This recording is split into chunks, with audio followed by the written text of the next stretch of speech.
The other thing is that to build an habit, like, you are communicating with your actions. Your life is a message. Your actions are a message. What you do, how you live, everything is a message, and not just words. Because there are too many people who are saying things, writing things they don't believe in, and they don't have conviction in it, and they are not living that life at all, right? So that is a big problem, that you have to communicate with your actions and not just words, and the way you live your life, right? One big problem that you have to solve, that most people, untrained, underdeveloped, or not working on developing themselves, when they talk, when they write, when they communicate, there is a lot of vagueness, there is a lot of cliche they are using. So that does not work, right? So if you are a founder, if you are a businessman, you want to articulate things very clearly.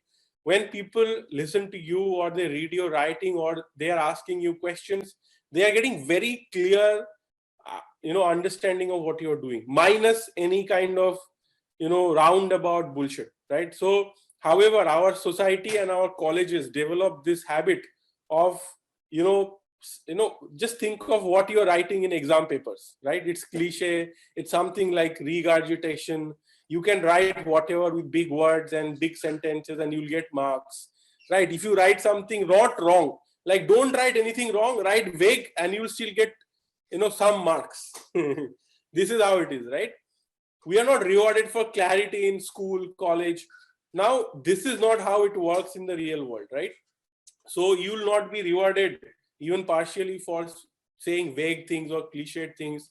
It is a big problem. A lot of people have tremendous lack of clarity, and that's a huge issue. Okay, so you have to make sure that there is no vagueness or cliche that you are resorting to when you are communicating.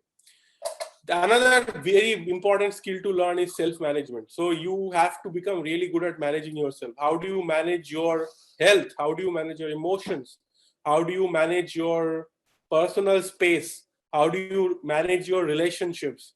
All of that is very important. If you're managing yourself well, from there your leadership starts. From there you can even start talking about managing others or managing an organization or anything else. So if you are not good at managing yourself, that will be a disaster. So if you want to, this is something that you want to develop, that you become good at managing your mind, your brain, your health, your emotions and everything, right? So you have to be very good at managing yourself, and that is a skill.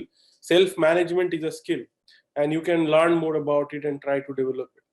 Another thing very important for a business founder is relationships and networking. So are you good at creating new relationships? Are you good at nurturing those relationships? Are you good at maintaining those relationships? Are you able to deliver on those relationships?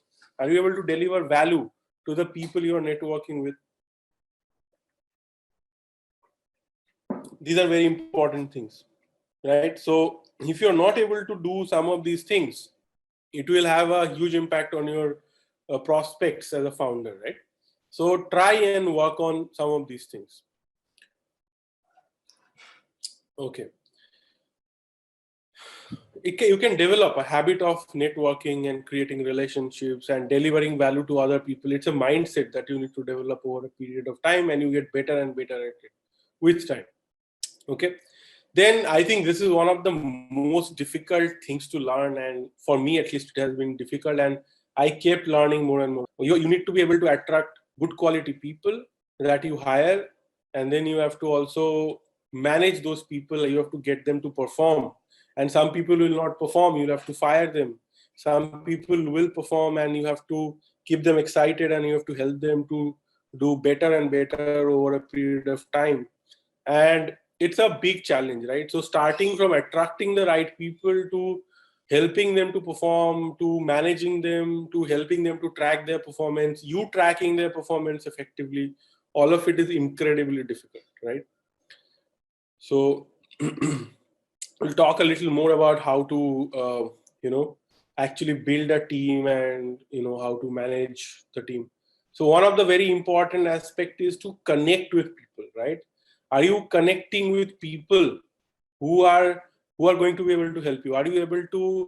Are they connecting with your ideas? Are they connecting with your idealism, or are they connecting with your concepts or what you want to build? So you are most likely to build a business or a startup with a few like-minded people who have enough passion and who share the same interest in a cause or same kind of passion for a certain problem to be solved and so on, right? So are you connecting with these people? So if you are not connecting with people, probably you'll never manage to build a team in the first place.